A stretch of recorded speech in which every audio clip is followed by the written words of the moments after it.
So hi everybody, I'm Kathy Burlow and I'm the founder and president of PDX Veg. And it's my pleasure to welcome you to Cassie Larson's cooking demo on how to create a family-friendly plant-based meal plan. So Cassie is a whole food plant-based personal chef and nutritionist, and she has a master's of science in nutrition from National University of Natural Medicine. And her personal chef services include small event and retreat catering and in-home meal prep and cooking lessons. And you can learn more about her from her website, for which there is a link in today's Veg Challenge email and on our event page on the PDX Veg website. And today, Cassie is going to show us how to create healthy and easy plant-based meals that your whole family will love. And she has twin 9-year-old daughters, so she's experienced with making kid-friendly meals. And the recipes are convenient, easy, and tasty. They do include some processed ingredients, and Cassie's going to discuss some non-processed options if that's what you're interested in.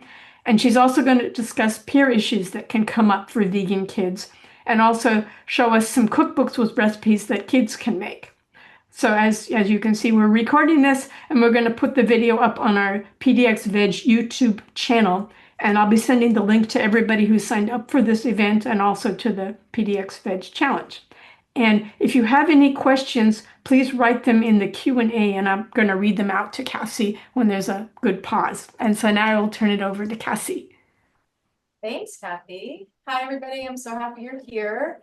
I am focusing today on dishes that I know have been kid vetted, because for me as a parent, getting my kids to eat has been a huge challenge. I don't know why they do this, but they'll love something and then they'll suddenly not like it anymore and I'll have a million of them, or they'll like something that I was sure they'd hate and they love the stuff I was sure they, and vice versa.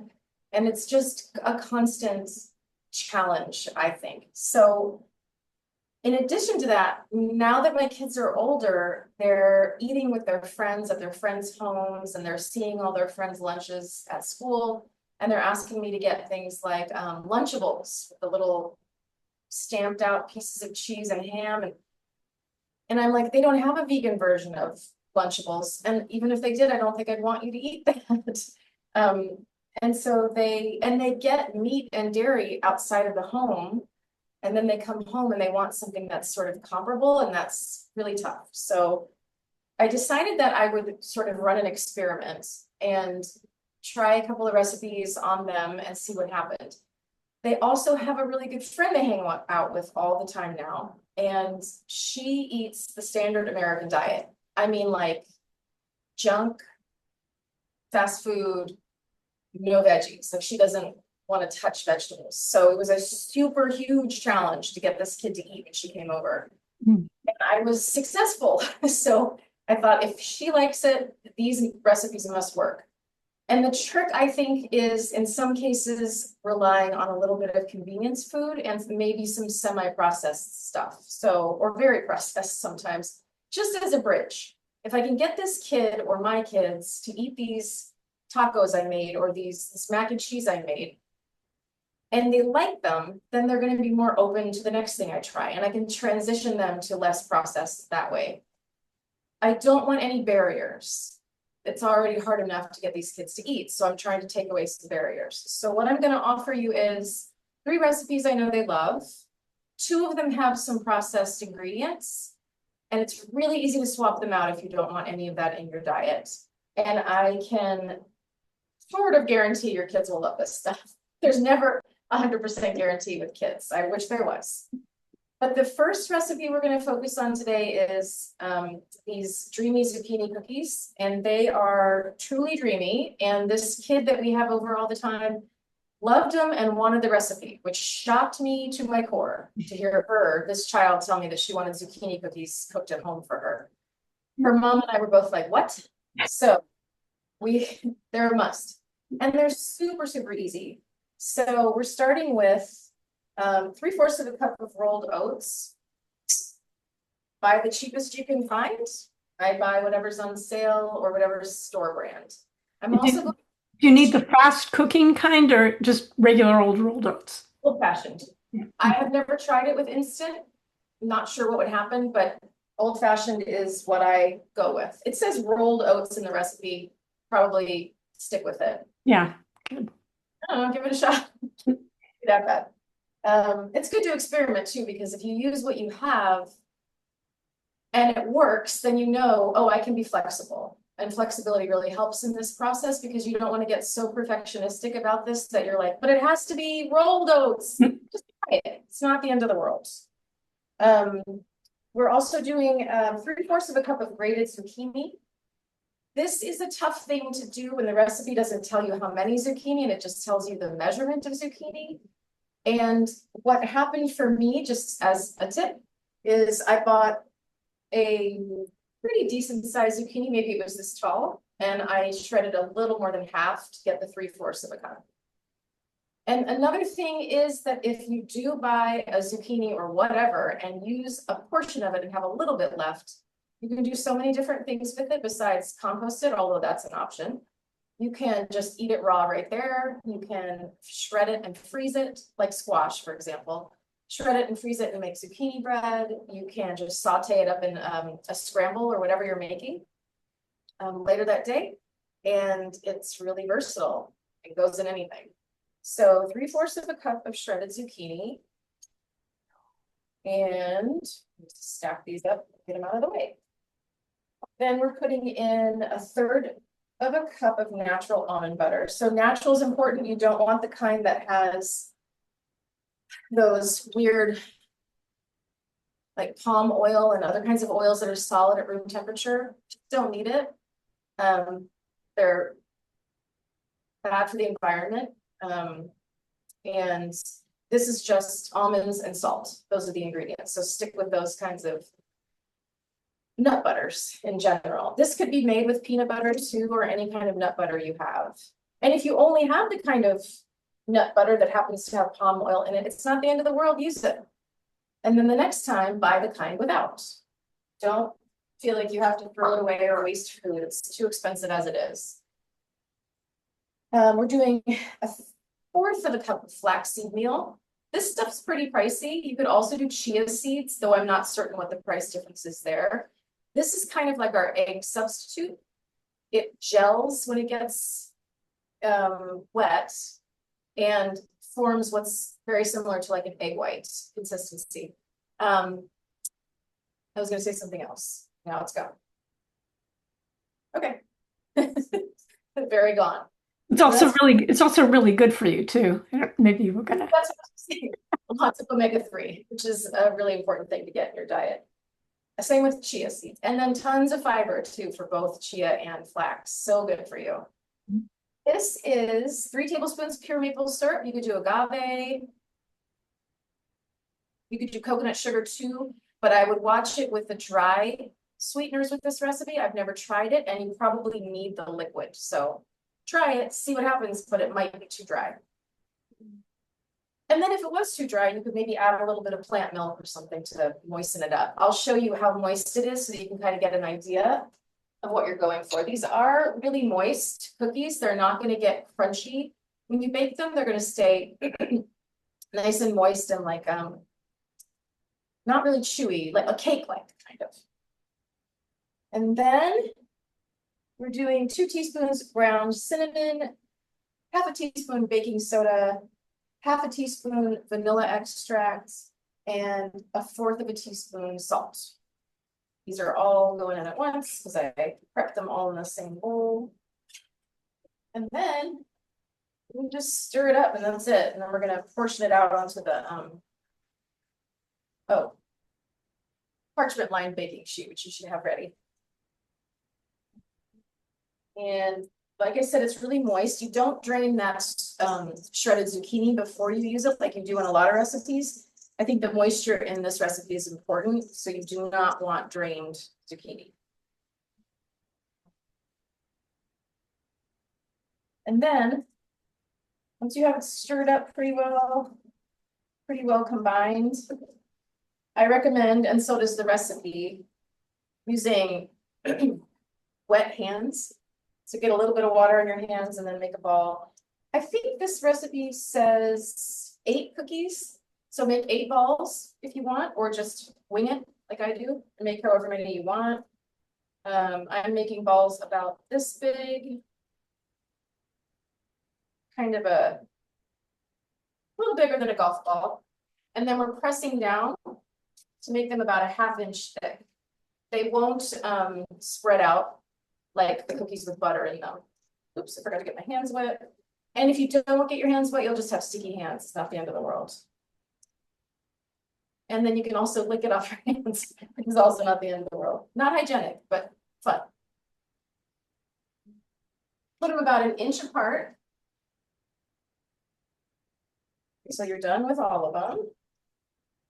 And these are going in at 375, which is a little hotter than usual for cookies. And I think this recipe just has so much moisture in it that it needs to sort of evaporate out a little bit faster. But if your oven runs a little hot, try at 350 and see what happens. Better to cook them longer than to burn them, I guess. So I have 6. I'm not going to end up making 8 because I made them too big, which is fine. Oh, what are we talking about? I can't count. I have 4.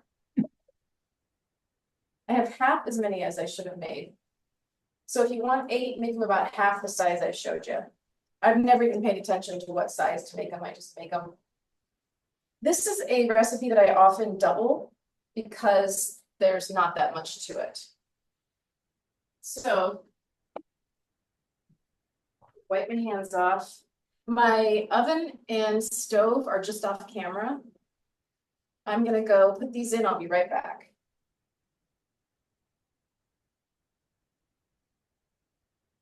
In the meantime, also, you can get your water boiling for the pasta, which we'll make later, if you're cooking along. And then you can pop your pasta in to cook while you're doing the rest of this stuff. All right, I'm getting these in the oven. I have another baking sheet ready to go for some tacos that we're gonna bake, not pan fry. Okay, sorry that took so long. I was also adding that pasta to the boiling water, and I set a timer for 9 minutes. For that particular elbow macaroni. You can use gluten-free pasta. You can use any shaped pasta you want for that mac and cheese that we're gonna make later. And we're gonna move on to, let me see, was I gonna say anything else about, in both recipes coming up, the mac and cheese and the tacos, which are actually more like little bean and cheese quesadillas than they are tacos. You have the processed cheese ingredients. And what I would recommend using instead of processed cheese, if you don't want the processed, is the cheese sauce in this cookbook. I think it's page 99. 1 second. Water was boiling over. Cheese sauce. So this cheese sauce is amazing. I have never found any cheese sauce I like better. And as a vegan, cheese sauce is the gateway to a million different, really satisfying dishes, I think. I also could just eat it with a spoon. It's so good. And this one is great because it has 2 tablespoons of cashews instead of a cup, which is so much cheaper. And it's made literally of vegetables. So there's potato, red pepper, onion, a little bit of cashews, like I said, and then nutritional yeast and lemon and all the things that lemon juice and all the things that make it taste like cheese. So I would highly recommend that recipe. I had a hard time finding the recipe online. You may have to get this cookbook, but I would get this cookbook anyway because there are a couple of recipes in here that I turn to like weekly. So it's probably worth it. It's great for kid-friendly recipes. The pictures are awful. I can't stand it when cookbook pictures are terrible, but you got to look past it because they're worth it. It's not good photography. Okay, so this next recipe is, like I said, kind of like these little quesadillas, and they are extremely fast and easy and so yummy. The recipe calls for frying them in a pan in a lot of butter, and I actually prefer to bake them anyway. It goes faster because you can get them all, you just throw them in the oven and they're done, versus having to like do one at a time in your pan. And less fat, less oil, which is really nice. And you can still get them to get nice and crispy and crunchy in the oven. I spray them with a little bit of avocado oil just to up the crispiness, but you could do it with no oil at all too. So. And how hot is the oven for that? I was gonna leave it at 375 and just see what happens, because I have the cookies in there also. But if I wasn't sharing the oven with the cookies, I'd probably start at 350 and see how it goes. And if it needs to be more brown, turn it up to 375. Okay. It's probably okay. I'm just gonna kind of play around. It doesn't say what temperature to bake them in the recipe, so I'm winging it, which is fine. Okay, so here's a place where you could use gluten-free tortillas. You could use regular corn tortillas. These are whole wheat tortillas. And then this mixture I've already blended because I needed the blender for something else later in this demo. So I got this done prior to the filming, and this is a can of black beans, a half a cup of salsa, and I almost poured it out, and some taco seasoning, 1 to 2 teaspoons taco seasoning. Blend it up in the blender or food processor until it's the consistency of like a refried bean. And then you're just going to spoon a little onto your your tortilla. And you can use smaller tortillas, bigger, whatever you want, whatever you have. Kind of a thin layer. I find that my kids like thin layers of things rather than like a ton, like stuffed with things, which is the opposite of what I like. I like sandwiches and everything to be stuffed with ingredients that they just like dusting, which makes no sense, but that's what they like. And then we are going to add a little bit of this shredded Violife brand. This is the Mexican blend. I just happen to love the Mexican blend. The cheddar is great too. This is where if you didn't want to use processed ingredients, you could use that cheese sauce or any cheese sauce. You could look up, there's a million vegan cheese sauces online. And you would just pour some or slather some on and then fold it up. So I'm using the gateway drug to healthier sauces to really get the kids to fall for it so that I can trick them into eating healthier stuff later. So it's all about tricking them. And then just keep doing that until you're done with the filling. This is pretty, if you use a gluten-free tortilla, you're pretty allergy-free here. There's no nuts, so that's good. No soy, unless, there might be soy in the cheese, I didn't check. But this is definitely nut-free. That's an issue. Unless there's coconut in that shredded cheese. There is too. But you could go with a cheese Why making sauce. that cheese sauce is probably really good because you know exactly what's in it. Exactly, yeah. And there are cheese sauces out there that are nut-free for sure. The one that I mentioned is not nut-free, it has cashews. But there are plenty out online. Find it easily. You could cut these up to be smaller before or after you cook them too, whatever you want. Whatever works for you. You could also do this with pinto beans. You could do it with whatever you have, truly. Okay, it looks like it's going to work out to be 5 of these medium-sized tortillas this time. I've made these with corn and whole wheat tortillas, and it's been a hit no matter what.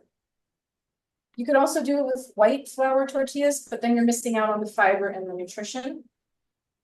But again, if your kid is so determined not to eat whole wheat things, you could start with this, at least to get them to eat something.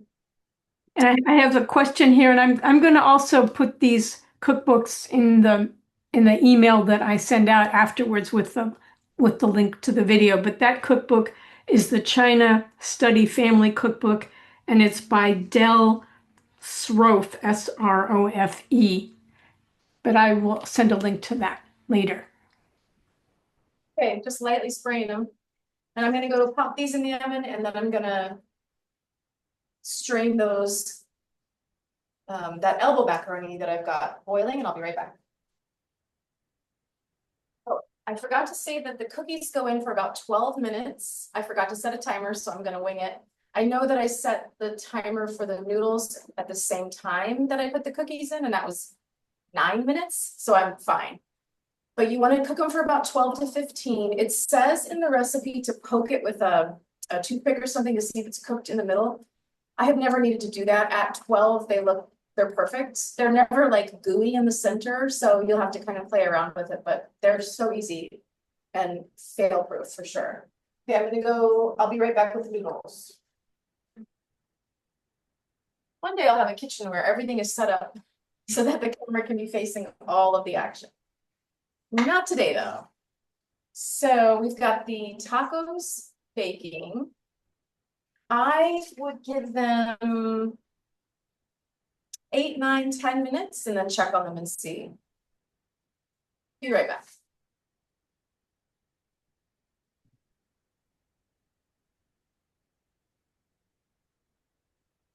My timer kept going off.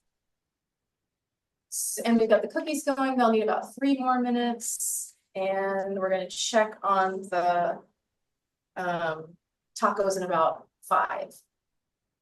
If you are batch cooking for a couple of meals for the week, like I am right now, cooking all 3 recipes at once, you kind of have to keep track of all this different stuff. But each of these recipes are, as a one-off, are extremely simple and easy. So don't feel like you have to, manage 3 recipes at a time.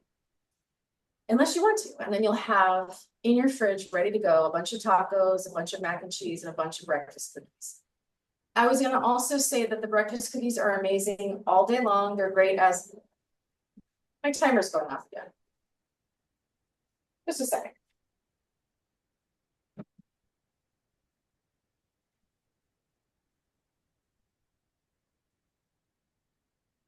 New stove, still learning. And the tacos slash quesadillas can be frozen and reheated, and they work great. So you could get a batch of those or a couple batches of those in the freezer and have them ready to go. They would also make a great portable breakfast item because you don't have to eat breakfast food for breakfast. And yeah, they're really versatile. Oh, the tacos are great dipped in all kinds of things. You can dip them in salsa, guacamole, but I would not recommend putting guacamole or salsa inside. The salsa is already mixed in with the beans, but the putting too many toppings inside just makes them kind of fall apart, get soggy. Mac and cheese. So, hey Kathy, where are we with time? It's about 12:27, so you've got plenty of time. Half hour. Okay, great. We'll have probably time for a bunch of questions, and then I'll talk about cookbooks and kids in the kitchen and stuff. So I have a lot to say about that. Good. So for the mac and cheese, this is the craziest, easiest recipe ever. I've made a lot of vegan mac and cheese recipes before, and there's multiple steps, and this is very easy cleanup too. So I have my cooked noodles, and then you want a blender. So as far as blenders go, if you can afford it, you can swing it. I don't know why this has to be difficult. There we go. Get a Vitamix. If you can't, get a Ninja Bullet, maybe. I haven't done a ton of research on Ninja, but I know there are some nice Ninjas out there that have a similar power as a Vitamix, but save up for a Vitamix, they're worth it. If you're really serious about eating whole food plant-based, you will use it constantly.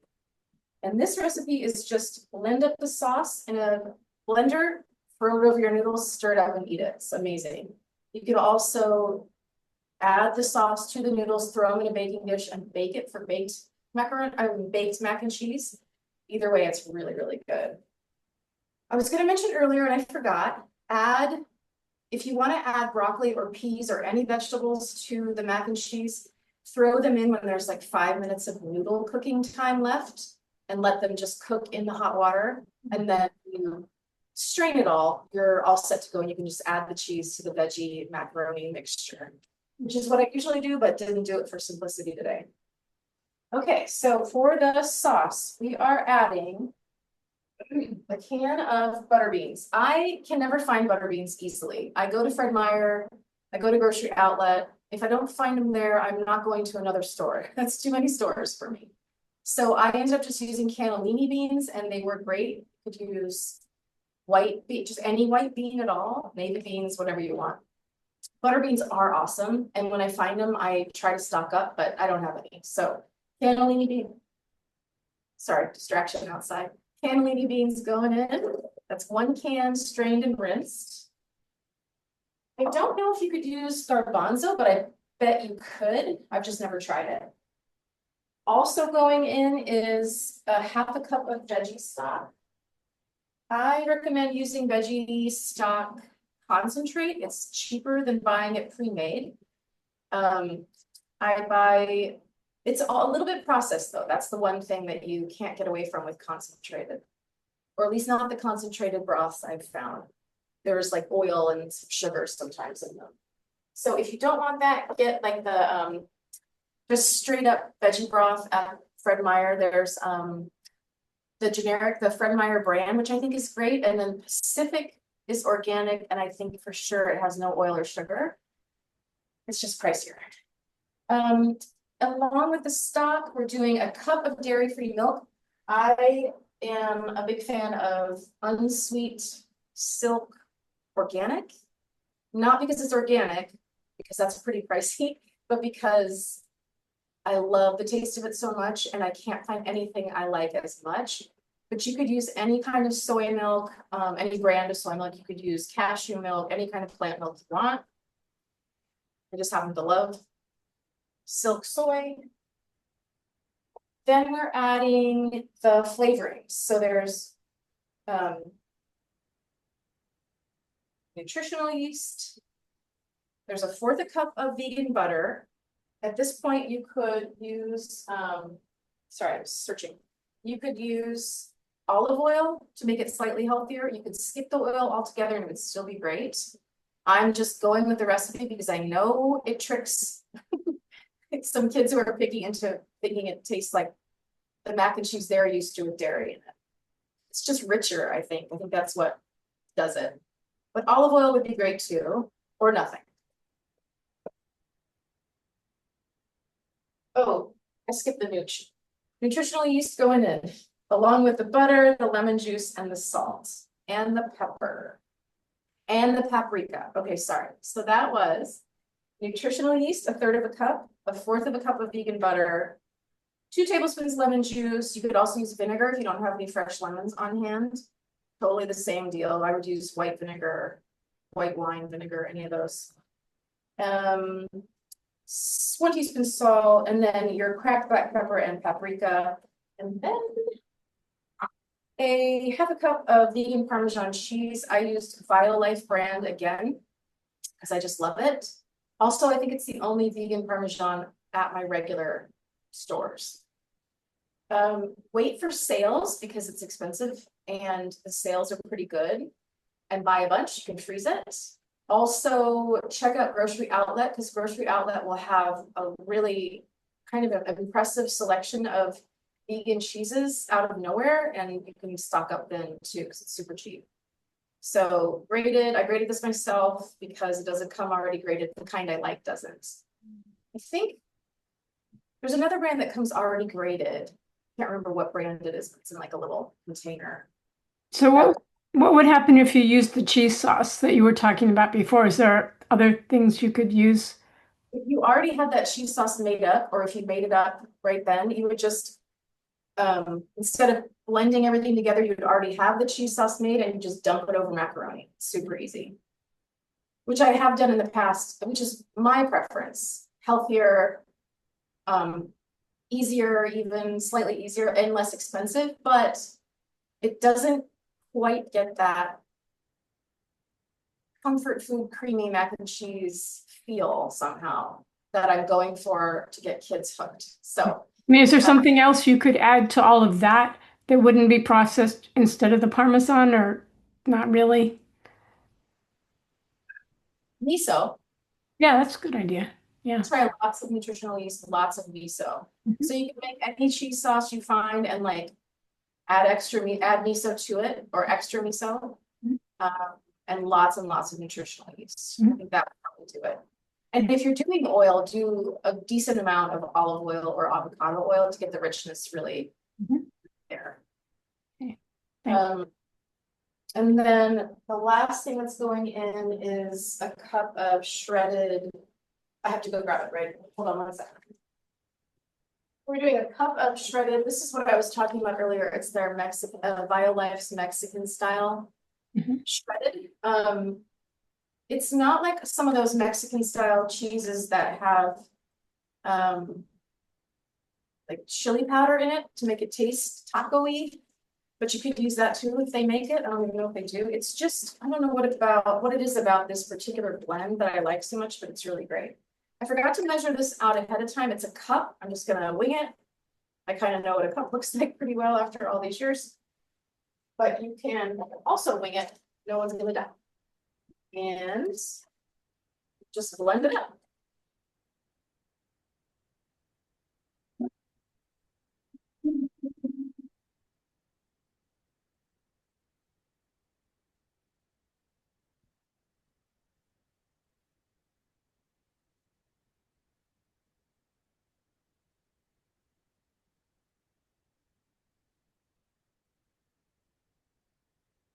When it's smooth and creamy, you can add it to your noodles. And that's it. So fast. And I'm telling you, I don't know what it is about this recipe, but when I'm kind of, I don't know, just feeling jealous of people getting like a really gooey mac and cheese with dairy at a restaurant, or my kids eating something from a friend's house and bragging about how good it is. I don't know, this just makes me feel a little bit better. I want that too. And somehow this does it. And if you're, worried about the health factor with the processed cheeses, make this for like a holiday, once a year, twice a year. It can be a special thing to have some processed cheese every once in a while. It's really gooey. The texture is amazing. I'm telling you, this stuff is so good. And this is where I get really embarrassing. It's so good. The more you blend, the better, because you're going to eliminate the slightly grainy texture of the beans. So blend, blend, blend, blend. I could have blended that a little bit longer, but it's still great. So I'm going to check on everything in the oven. I'll be right back.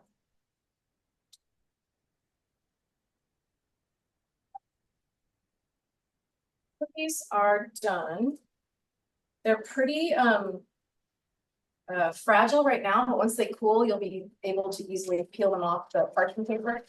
The recipe says to put them on a cooling rack. You can do that, but you don't have to. I'm not going to. I'm gonna bother.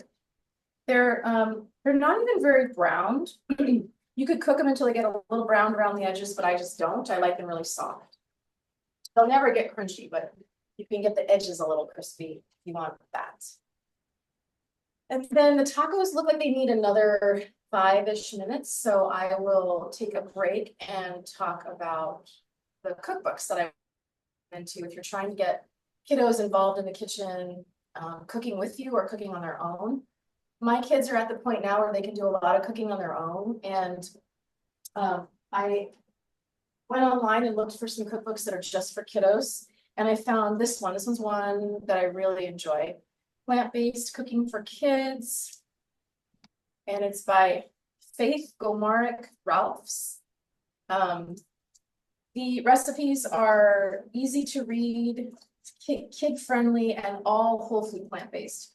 I think it's oil-free. Yeah, I want to say this is completely oil-free, and it has suggestions for gluten-free. It has suggestions for other food allergies that might be going on with your kiddos or family members. And it has snacks, lunches, breakfasts, dinners, desserts. Oh, that one's really fantastic and adorable too. Oh, there's this. I mean, let me show you how adorable this is. Of course, now I'll probably take 15 minutes to find this page, but I'll have to look it up. It's this bunny bread. Oh, I may have to quit because this takes too long. Okay, maybe I'll come back to that and magically find it. The other one that I really love is the Help Yourself Cookbook for Kids. It's written by Ruby Roth, who has also written a number of children's books that are for teaching kids about veganism, what veganism is, why we do it, all about sort of animal rights and things like that, environmental reasons, and highly recommend. And then these recipes are the cutest things you've ever seen. They're really simple. There's a couple that we have made repeatedly and love. These Moondrop sesame almond cookies are so fast and easy and yummy. This one has some coconut oil in it, but that's it as far as oil goes, and no refined anything. This is all whole food plant-based except for the coconut oil. And then the last one was the one I already mentioned, which is the Trying to Study Family Cookbook. Great for kids and adults to cook from, and all super kid friendly. The biggest thing that I've learned with my kiddos is that if they are in the kitchen helping and or making a meal themselves, they are, I don't know, 80 to 100% more likely to eat and enjoy what you're making, even if it was the same thing you were going to make on your own. It seems to make a huge difference when they make it themselves. So I would suggest getting them in the kitchen. Getting my kids in the kitchen to cook is tricky for me because my kitchen is also my office. It's where I work, and the mess and the chaos of kids in the kitchen is a lot, but so worth it because then they take ownership, and that's crucial with kiddos. Yeah, so I think that's all I was going to say about kids and cooking. Get them involved, getting them out in the garden to grow veggies if you can, and then use those veggies in your recipes. I've noticed has made a huge difference in my kiddos' enjoyment of food and readiness to try new things.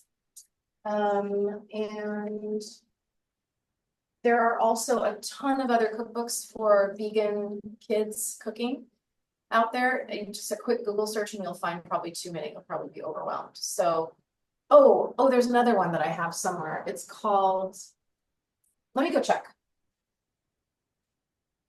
Yeah, I can't find it. I moved a little while ago and I still haven't gotten all my books unpacked. Drina Burton is the author. Drina Burton? Drina, Yeah. D-R-E-N-A Burton. And I think it's called Plant Forward Families or Plant Power Families or something like that. It's fantastic. Try the sweet potato chocolate cake. You will not regret it. And anything by her is wonderful for kiddos. So yeah, so the cookies are cooling off. I'll show you kind of the texture. The almond butter in them makes them really rich, tasting, but not heavy. And I don't know what it is about these. They're just perfect. You could throw some walnuts in, or pecans, or any kind of nut you want. Raisins would work too. And oh my God, those are so good. Please try them. So that's it for the 3 recipes. Oh, I've got to get the tacos out in a minute. I'll show those to you. Now's probably a good time for questions if anybody has any. I guess I was going to ask about the peer issues that they can sometimes encounter when they're at school or they're in other people's houses. And how do your kids deal with that? And how do you deal with helping them? Well, it was so easy until maybe 5 or 6. They just ate whatever we ate and they didn't know any different. But then once they go out into the world, and come back home, it's like, oh boy. So so the main thing I think is to not be, for me at least, is to not be too rigid. I don't want to force them to eat a certain way when they're not with me or not at home, and then have them sort of rebel and go crazy. So all I can do on my end is to educate them. So I think getting some of those books by Ruby Roth on veganism and what the point of it is a really great thing to do with your kiddos. And just to have conversations about why we do it and what it means to eat this way, what it means to not eat this way, what that does to our environment, what it does to your carbon footprint, and animal welfare. And I think it's pretty unusual for kiddos to not be smitten with animals in general, and to just kind of talk about how, you know, a pig is as smart as a 3-year-old human child. Cows have families and feelings, and chickens love being in the sun and digging up dirt and lying in their dirt baths. These are all creatures that are sentient and want to live out their lives and love their babies and be comfortable, and we don't have to eat them. We just don't. And if there's, this may be above kids' heads, but I have to say it. But with the world the way it is right now, and climate change, I don't know about you all, but I am constantly worried about it and my kids being in this world after I go. And if I can do one thing to reduce my worrying by actually helping in some way, it's I have to. And so I talked to them a little bit about how it's one way to do something that actually makes a difference. Reducing and or eliminating your meat and dairy consumption truly does make a difference. Not like recycling or driving an electric car. It's way more, makes much more of an impact. And it's a process, and at first there's a learning curve, but it's like anything else. You get over that learning curve, and then it's just like life was before. It's just what you do. So we talk about that a lot. I get them in the kitchen helping. That makes them just more, they buy into it more. And I try not to make a big deal of it. I try not to make it a rigid rule that they have to live by. We eat this way in our home, and when we're outside of our home, I expect you to choose as wisely as you can, and I'm going to step back and let you make your choices. And I hope that they'll keep coming back to the benefits and recognize the less beneficial parts of eating a standard American diet.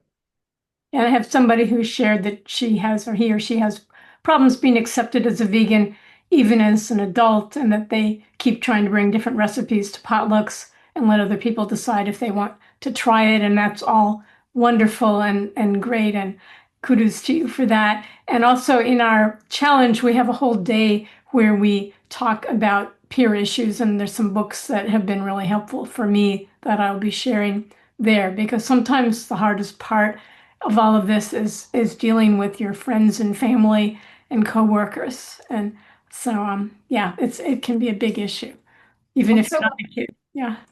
I'm so glad you brought that up, because I have been eating and cooking this way for 8 years, and I have 0 vegan friends. 0.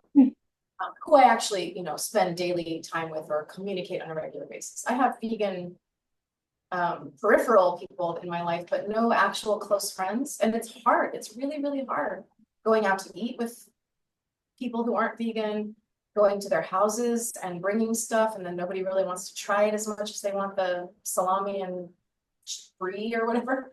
It is really hard. What I keep doing if I falter a little bit and start to feel sorry for myself is I keep going back to documentaries like Forks Over Knives. I go back to magazines like the Forks Over Knives magazine that you can get semi-regularly in grocery stores. I'll buy a copy of that and look through it I just kind of have to program myself to why I'm doing this, why it's important, why it can be empowering. And then also find some friends who are vegan. This is my next challenge to myself, is to get out to some vegan potlucks out there. I think there's a meetup group I've been wanting to join, but I think it meets in Vancouver. I was hoping I could find one that's closer, but that's the only one I can find so far. I think they're both. There's several meetups, and actually in my challenge day, I give some links to different groups that people can join. There's some in Portland and some mainly in Portland. I think there's one in Salem, and it's helpful to find like-minded people. Yeah, it helps so much to have that backup and to have somebody who's in the same, on the same journey as you. Yeah, I would love, I would love to have that too. I can send that link to you. Yeah. Such a vegan-friendly city compared to other cities, but how is it that in my entire circle of people, there's no one? I have a vegetarian too, but even they are like, you know, sometimes they are, sometimes they aren't. So I don't know, it's really challenging. Yeah. Keep re-motivating yourself. Keep whatever you did, whatever happened to you or you did to get you on this journey in the first place, to get you motivated, go back and revisit that. That's what I keep doing. It helps a lot. Yeah. And friends. Oh, and somebody's asking about the author of the plant-based cookbook for kids. That is Faith. I'm going to have this in the email. It's Faith, and I'm probably going to mispronounce it, but Geomaric Ralphs. And I'll have that in the email that goes out. Faith Goimaric Ralphs. I got this on Amazon. Sorry, still shopping on Amazon occasionally.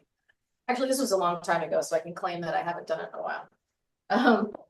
Actually, I think I got all three of these on Amazon. Should have gotten them in pals, but I didn't. And there's plenty more available online. Yeah, and Google recipes for kids and you'll find a million more. So there's so many out there. And I have somebody who's saying that her son or his son is on, their son is on the spectrum and he doesn't eat veggies at all but loves fruit. How can I encourage him to try? I've switched him over with lentils and beans in exchange for some meals, but veggies in general, no way. Oh, that's a tough one. Yeah, hold on one second. I'm gonna grab the tacos and I'll be thinking about that. I was wondering why they weren't browning. It's because I turned the oven off. Okay, they're close to done. So on the spectrum, doesn't like vegetables, but does like fruit. And did they say they will eat legumes, lentils and stuff? Let me see here. I actually just hit a button. Okay, it's no big deal. I was just curious. Wait, no, it came back again. That said he eats lentils and beans in general. Yeah, but veggies in general, no. okay. Well, at the risk of telling you a bunch of things you've already tried, because I'm guessing you could have tried a bunch of things already. Try blending veggies up into sauces. So you could throw a zucchini into pasta sauce, blend it up in the blender. It's highly likely they won't be able to detect it. And you could try that. And if they do detect it, then move on to the next plan. You could try smoothies. That's always an option. That may be a texture thing, and then that's tricky. You could also do a smoothie with some neutral tasting veggies in it, like spinach or zucchini, and then freeze them into smoothie pops in just a regular popsicle mold. That could be a texture thing that's good for them. I would also attempt to get them in the kitchen trying things and cooking with you if that's an option. It's often a sensory thing and a bitterness for a lot of kids who are sensitive to that kind of thing. So try at first to stay away from bitter tasting things like cruciferous veggies and slowly work them in later. But I would stick to like neutral tasting veggies, zucchini, spinach, carrots. Carrots might be a good option because they're so sweet. You could try like a maple glazed carrot situation or blend them up and throw them in your pasta sauce. I really like shredded carrot and pasta sauce because then you're getting the sweetness to balance the tartness of the acidity of the tomatoes without adding sugar. Snap peas are a good gateway veggie. They're just like candy, and you know, it may not work at all, but you can try it. Find out if they'll eat cooked veggies versus raw if you haven't already done that. Mine, for some reason, love raw veggies and just don't like the cooked ones quite as much. Hmm. So experiment with cooked versus raw. Cover them up in lots of yummy things. Hide them. It's okay to hide them. It's okay to pretend they're not in there. Just do it. Eventually, they'll grow into trying new things, even when they know it's in there, but just get it in them is my philosophy. There's a woman who specializes in picky kid eaters, including kids on the spectrum. I may have to get back to you on her name and have Kathy put it in the email, but it's ABC Kids or something like I forget. Rainbow Kid.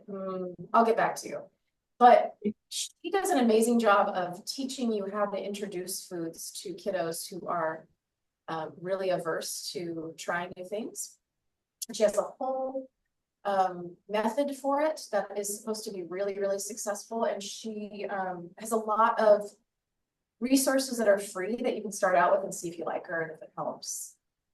I would say those are my top tips. That's great. Thank you. Yeah. Tough one though. I'm right there with you. My kids are definitely neurodivergent, and it is not it has not been easy. It's a constant learning process for sure. Mhm. So solidarity. Yeah, that's great. Thanks for sharing that. Yeah. Let's see. So yeah, the peer pressure thing is really tricky. And I really think that you got to give yourself permission to not be perfect. You have to let go of the need to make sure your kids and you never eat anything processed or that's not vegan. In the beginning, you got to go slowly. A lot of people just have to go slowly. Eliminate one thing at a time. Add in some stuff you love so that you're not always just taking away the things you love. Go slowly. Some people benefit from cold turkey and a lot of us don't. And just take it really slowly and keep experimenting. I would say don't give up. You know, if you try a recipe and your family hates it, it's easy to feel like, forget it, I'm not doing this again. I go there too, but there are millions and millions of recipes out there, and you will find something that works. Also, check out, if you haven't already done it, check out all the vegan restaurants in Portland and anywhere that you can to get inspiration.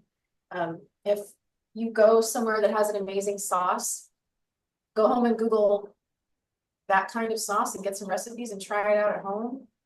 That was kind of how I started. I knew that I had eaten at vegan restaurants and had amazing meals. And so I just went home and thought, okay, that one meal was amazing. I'm just going to Google that type of recipe until I find something I like. And once I found it, I just kept using it over and over. That was how the cheese sauce recipe came about, because I really missed having like a warm, pourable, melty cheese kind of thing to dip tortilla chips in. And it really did it for us. Got us off the cheese. I really think that recipe alone got us off cheese pretty effectively 8 years ago. That's great. Yeah. I hear somebody thanking you for the presentation, saying even for adults that are trying to transition to whole food, plant-based, these are wonderful suggestions during these challenging times. And I agree too. So thank you. Yeah. Thank you for that. Don't feel bad about using processed items occasionally, or even a lot in the beginning. You can always improve, but the start is a start. And if that's your bridge, if you can go from a beef burger to an Impossible burger to a homemade whole food plant-based burger, that's so much better than giving up and just saying this is too hard, I can't give it up. So give yourself a break, cut yourself some slack, all those phrases, just allow yourself to not be perfect.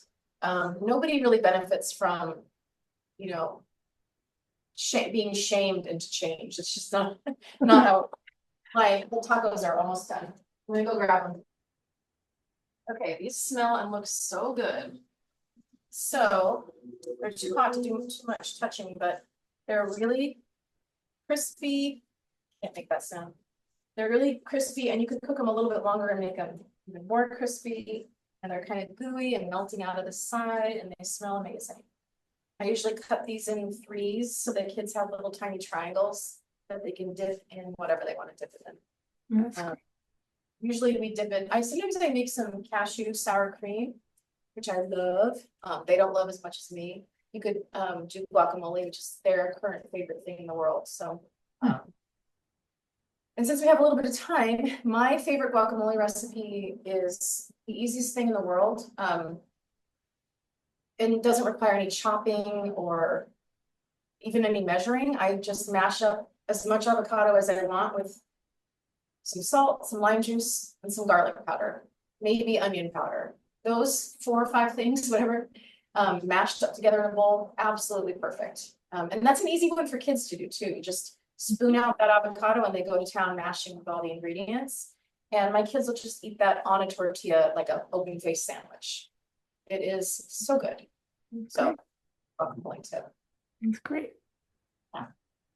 So do you have any non-vegan friends who have kids who want to be vegan and they're afraid that the kids won't get enough nutrition? And do you give them some advice as well and have recipes to recommend that, what kinds of recipes you might recommend? I've heard of that happening a lot. I don't have any currently. I'm just thinking as kids in my kids year, like all their friends, are going to start wanting to try vegetarianism and veganism. A lot of kids, when they become sort of teenage, they start to get interested. So I'm hoping that happens with mine and others. But as far as the nutrition part goes, I think educate yourself on how we've been misled when it comes to the amount of protein we actually need. Proteinaholic is the name of a book that would be a good one to read. I forget the author. There's just a lot of misinformation. The meat industry has had a hand in what we have been taught is so important about having how much protein we should have. We don't need as much as we have. The vast majority of Americans get way more protein than they need, which can stress out the kidneys and cause all kinds of issues. So that's one thing. Let go of your fear about protein, I would say. If you're eating a pretty decent variety of plant foods, you will get the protein you need. It's in broccoli, it's in spinach. There's protein in literally every plant we eat. Some very little, like iceberg lettuce, and some a lot, like broccoli. So educate yourself on that. And then I would say it would be the same issue as an omni kid, trying to get them to love veggies. Try to grow in your garden and get the kids interested in the whole process, get them in the kitchen cooking with you. Just experiment. Find recipes that they just will eat and then keep making those until they change their mind and then find some new ones. It's all kind of a big experiment. Yeah, that sounds reasonable. Worry about the protein. Worry about it in that it's a macro that we all need, but unless you're eating like potato chips and French fries all day long, you're getting a wide variety of plants and you will get a wide variety of protein. Yeah. And beans are great, and you've got those in 2 of your recipes already, which is beans. The cookies even have that almond butter, which helps. What was I going to say? Protein. Oh, tofu. Super high in protein and so many ways to make it so delicious. It's so versatile. Tempeh, even better. Yeah, try a lot of tofu for protein. That's really packed with it. The more firm the tofu you buy, the more protein. It's just more concentrated. So get the super firm or extra firm if you can. If you're worried about protein, throw beans into anything. You can blend them up. There's a cookie recipe in here that I've made 10,000 times. It's called Chunky Monkey Cookies. They have banana, peanut butter, a can of white beans, and chocolate chips, plus the rest of the ingredients. And they are unbelievably good. I've given them to omnivores and they have gone crazy for them. So just keep experimenting, keep buying the cookbooks, keep getting yourself inspired. Like inspiration doesn't just happen, you have to go get inspired, like it's an action. So get yourself more cookbooks, watch more documentaries, and get in the kitchen with your kids. Yeah, and in some cases the kids are leading, aren't they? I mean, they're the ones that don't want to eat meat, and the parents, to appease them, may end up learning that it's not so bad to move towards being vegan. So Yeah. Right, yeah, exactly. It's kind of cool how the kids can sort of guide and teach the grown-ups sometimes. definitely, yeah. So, And take the animal sanctuaries too. I think that's a really important part. Let them see how these creatures can exist in peace and not fearing for their lives, and get them to understand that their food comes from somewhere. You know, their burgers don't show up in the magically in their kitchen. There was a huge industrial cattle farm polluting our world where animals were stressed and being killed, and that's where it comes from. So I don't suggest sitting down with the 4-year-old and saying we murdered some cows, but slowly introduce them to the idea that their food comes from somewhere, and it has a big effect what we eat, what we choose to do and put in our bodies. So you can start to educate them on that. And my kids started asking, like, wait, this chicken that we had at that somebody had at the holiday party was like a real chicken? Yes. Yeah, that was a chicken pecking around and enjoying her life, you know? So and Ruby Roth's books are a good thing for age-appropriate information, right? yeah. And I'm sure, I haven't looked at, but I'm sure there are a ton more really great books about veganism that's out there. Maybe not a ton, but I know there's there. Yeah, and also bringing them to the animal sanctuaries can be really, really helpful when they maybe the first time they actually meet some of the animals that they've been eating. And we have 2 of those for the Veg Challenge. So anybody's welcome to come to I those. never tried going on one of those. I went to the Wildwood one last year. I Mhm. love, my kids loved it too. Mhm. And I think doing things like that with them versus any kind of lecturing or forcing anything is way more effective. They kind of need to see it and experience it on their own. You know, they tune us out. We're their parents. So give it to them from different angles, not coming from you. Let them see. The other thing that would be really great, which I really want, goes back to the friends thing. If I could get my kids surrounded by vegan people, Mhm. that would really help. That would just be, you know, oh, these other people eat this way too. It's not just us. I think that would be really helpful. Yeah. That's cool. Yeah. Yeah. Well, those meetup groups are great for that. So, yeah. Definitely. And you can start your own meetup group if you Mhm. can't find For sure. them. And these are looking really good, by the way. Yeah. Yeah, I made all of those myself, and I'll have to say they were all really, really good and really easy too. So, So easy, and the ingredient list is like this long instead of mhm. up. And the ingredients are easy to find.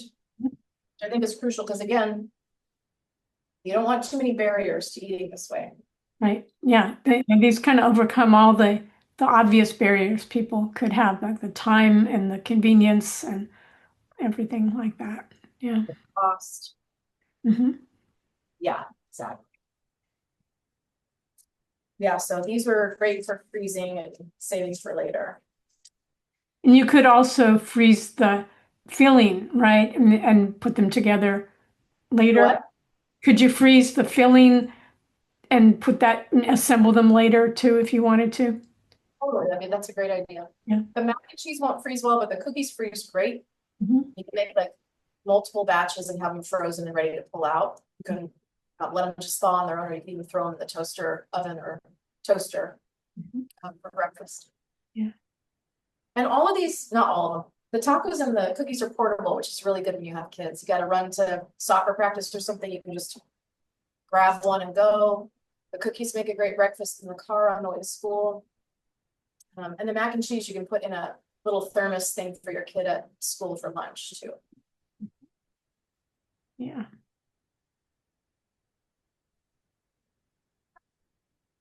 So is anybody else? How do you freeze? When you freeze, how do you reheat the tacos? I don't have a microwave currently, but you could totally microwave them. They just won't come out crispy. I would throw them in my air fryer or toaster oven, or possibly, no, I was gonna say you could put them in the toaster, but you'd probably get gunk down in the bottom of your toaster. So you could try it. But toaster oven, air fryer, or microwave is probably best. Or you can also put them in a pan.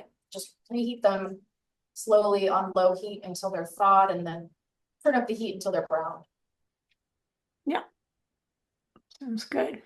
Or throw them in the oven. Okay, there's plenty of ways. You can just toss them in the oven and cook them until they're done. The nice thing about plant-based is that you don't have to worry about heating up the inside so that it's cooked to a certain temperature. I mean, we want it to be cooked through, but it's not the end of the world if it's not. You don't have to worry about contamination or foodborne illnesses as much. Which is one aspect I really love.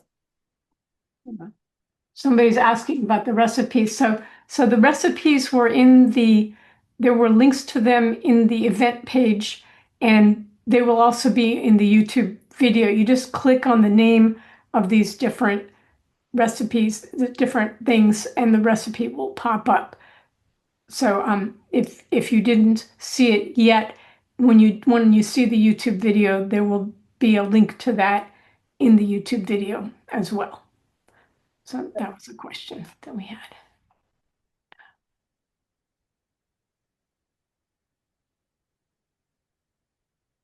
Well, if there aren't any more questions, I just want to say thanks to everyone for showing up. And I think that even just deciding you want to come to this event is a really amazing first first try at reducing or eliminating your meat and dairy consumption. So good job. It takes a lot. Everyone's really busy and exhausted, and the world is crazy. So it's impressive that this is something that you're finding time for and making a priority. And I really congratulate that. Yeah. And it's great. I'll get in a lot of people thanking you for all of this. And also, this is a busy weekend for many people. So thank you for coming to this, because you're probably going to picnics and stuff. But this is great that you came, and the people who didn't make it because of that will get to see it on the video. So that will. Good. And I hope you enjoy them, and give me feedback if you can on the YouTube. Wait, is there other comments? Yeah, there's a comment place on there so people can put it in there. And you are also able to add stuff if you think about it. I'll send you the link as well. So yeah, if you think of that other cookbook you were talking about, you could put that in the comments for the YouTube. So yeah, thank you, Cassie. This was really, really great. And I enjoyed it all. And I don't always make the recipes, but I did make these ones, and I really enjoyed them so much. So yeah. So if we don't have does anybody have any final questions, you can ask them. But sounds like you inspired a lot of people today. So yeah. So thank you. Thank you.